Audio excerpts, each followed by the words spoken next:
United Party of Canada wrap-up.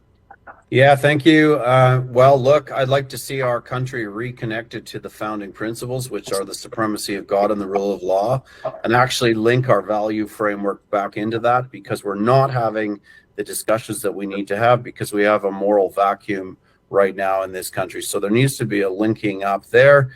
I will work to see the threat to our nation dismantled. As the leader of a federal party, we are looking to build MPs across this country. We're targeting 250 for the next general election. This agenda is seeking to be implemented from coast to coast. And this is something that I believe we need to be talking about. These issues that we've touched on tonight, we need to be talking about. We need to restore the strength of this nation. We need to return our sovereignty to our people. We need to ensure that freedom is secured. And, you know, I always appreciate Tisha's comments, because she identifies clearly where she's coming from in terms of her perspective. And I never really do, because I don't like talking about myself. But I will say this. I'm a happily married man. I have 4 children. I am a Christian as well. And we are the only party that is running in this election that is pro-life and seeking to support the family, support an adoption framework for life across this country.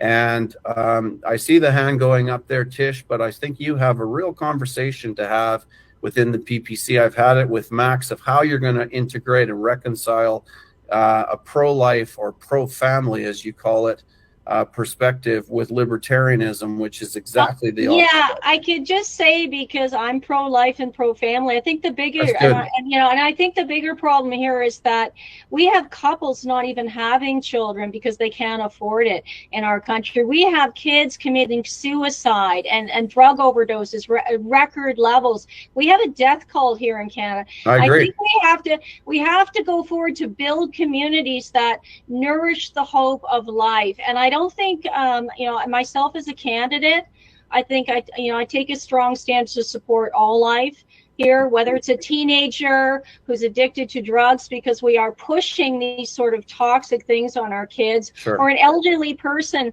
who's so hopeless because they're so lonely that they're going to go in and ask for aid. So I think right across the board, we need to encourage life. And I think PPC is the only federal party that's taken a stand on some of these critical issues.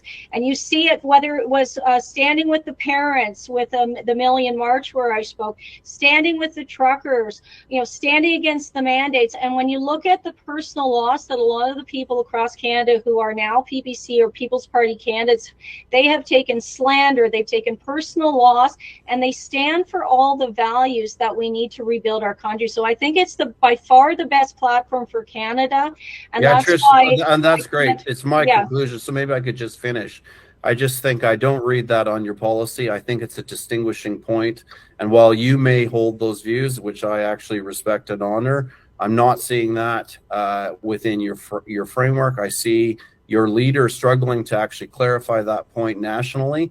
And I think that that's an internal conversation that the party needs to have.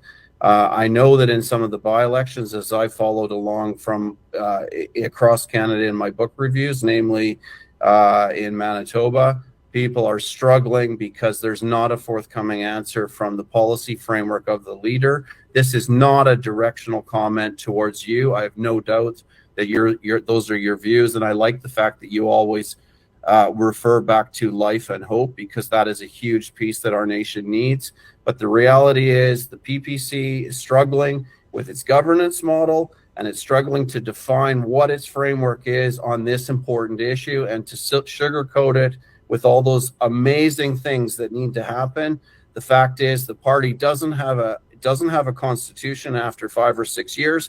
People are deeply concerned about that in terms of accountability. Neither does accountability. I would beg to differ with that, actually. But anyways, and I think that in terms of an assertion for a political party that's been around for 5 years versus England that has birthed democracy in the Magna Carta, that's such a shallow comment.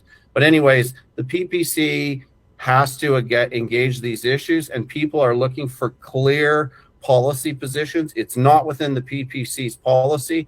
And while I value your integrity in terms of speaking to it, The boat that you're on is not clear at all on the issue, and there's a profound dissonance between libertarianism and actually articulating a pro-life policy. And thank you. Those are my comments for this debate.